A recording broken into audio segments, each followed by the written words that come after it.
మధు,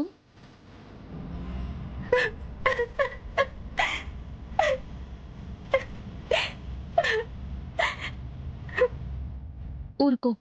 ఎందుకు ఏడుస్తున్నా? నాకు ఈ పెళ్ళి వద్దోదినా.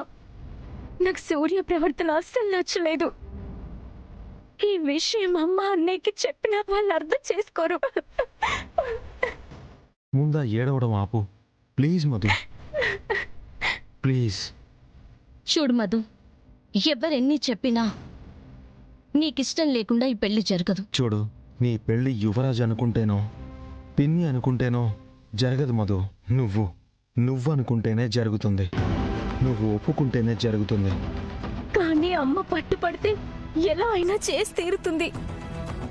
పట్టిందో పంతం పెట్టుకుందో తెలియదు, కానీ అమ్మ ఈ పెళ్లి ఎలా అయినా చెయ్యాలని చూస్తుందన్నయ్య. మధు, నువ్వు కంగారు పడకు. నీకు నా మీద కేదార్ మీద నమ్మకం ఉంది కదా, మరి మాకు వదిలేసి మేం చూసుకుంటాం. వాళ్ళ సంగతి ఏంటో తేల్చి ఆ తర్వాత పెళ్లి గురించి నిర్ణయం తీసుకుందాం, సరేనా?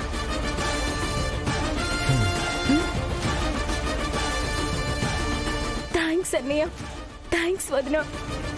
ఆ దేవుడే నా కోసం మిమ్మల్ని ఈ ఇంటికి పంపించినట్టున్నారు. నా రక్తం పంచుకొని పుట్టకపోయినా నా అన్న కంటే నన్ను బాగా చూసుకుంటున్నావు అన్నయ్య. వచ్చే జన్మంటూ ఉంటే నీ చెల్లిగా పుట్టి నీ రుణం తీర్చుకుంటా అన్నయ్య.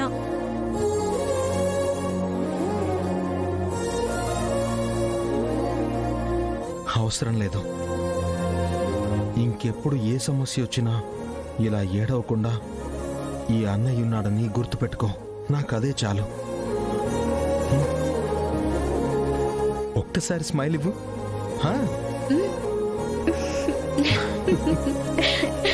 స్మైల్.